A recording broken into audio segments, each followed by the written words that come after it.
নেত্রী শেখ হাসিনার সঙ্গে আমরা একটা মে দিবসের অনুষ্ঠান সবসময় করি।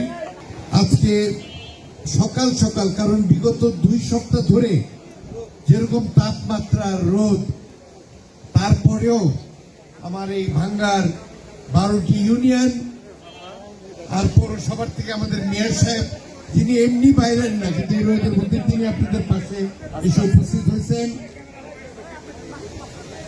এত প্রচন্ড গরমের ভিতরে যারা আজকে এখানে উপস্থিত হয়েছেন, আপনারা এসেছেন, আমি আপনাদের কাছে কৃতজ্ঞতা জ্ঞাপন করছি।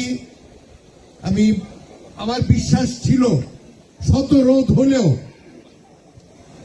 এই যে 29শে মে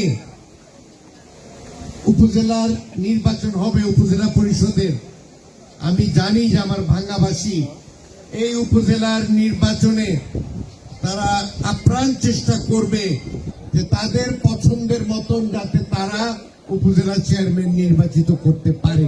এটা ঠিক কিনা বলেন? এবং আমি দেখেছি যে আমাদের এলাকার সাধারণ গরিব দুঃখী মানুষ, ছাত্ররা, মহিলারা সকলেই ঐক্যবদ্ধ যে আমাদের যে নির্বাচিত এমপি, তিনি নির্বাচিত হওয়ার পরে স্বতন্ত্র হিসাবে এখন পর্যন্ত কিন্তু তিনি নৌকার এমপি হতে পারেন না, স্বতন্ত্র এমপি।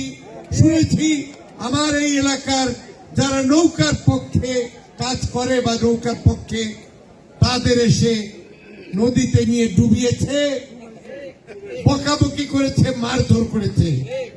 এটাই কি গণতন্ত্র পরিচয়?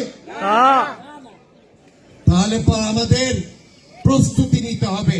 আমাদের ভিতরে যারা প্রার্থী ছিল, সেখানে আমাদের শাহিন ঘাড়ুয়ার সাবেক আমাদের জেলা পরিষদের সদস্য, তিনি কিন্তু তার বক্তব্যে তিনি ভালোভাবে তুলে ধরেছেন যে কেন আমাদের এই নির্বাচনে নৌকার পক্ষে ভোট দিতে হবে।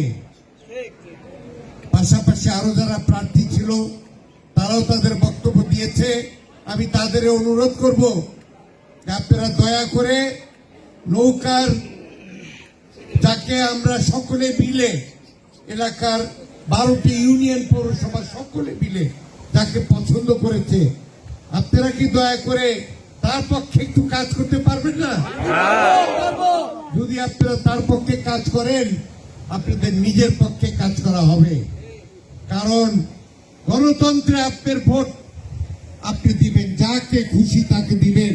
সেই জন্য যদি আপনার চুবারি খেতে হয়, সেই জন্য যদি আপনার স্যান্ডেলের বাড়ি খেতে হয়, এইটা কি আপনারা চান? বলেন না। অতএব সুমনকে আপনারা চিহ্নিত করেছেন। আজকে সুমনের বক্তব্যে তিনি কিন্তু সঠিকভাবে আপনাদের কাছে ওয়াদা দিয়েছেন যে কেন উনি এই নির্বাচন করবেন এবং কেন তিনি কোনো কিছুর ভয় না করেই তিনি আপনাদের পাশে থেকে আপনাদের পক্ষে সে কাজ করবে। দয়া করে আর কেউ বসে থাকবেন না। আমার দৃঢ় বিশ্বাস আপনারা বসে থাকবেন না, তাও আপনাদের অনুরোধ। কারণ যারা আজকে এই রোদের ভিতরে এই সকালবেলা এখানে উপস্থিত হয়েছেন, এটা অবশ্যই নিশ্চিত যে আপনারা যুদ্ধ করতে নামতে প্রস্তুত। ছাত্রলীগের ভাইয়েরা, যুবলীগের ভাইয়েরা, এই যুদ্ধে তোমরা অংশগ্রহণ করতে প্রস্তুত? হাত তুলে দেখাও। ধন্যবাদ।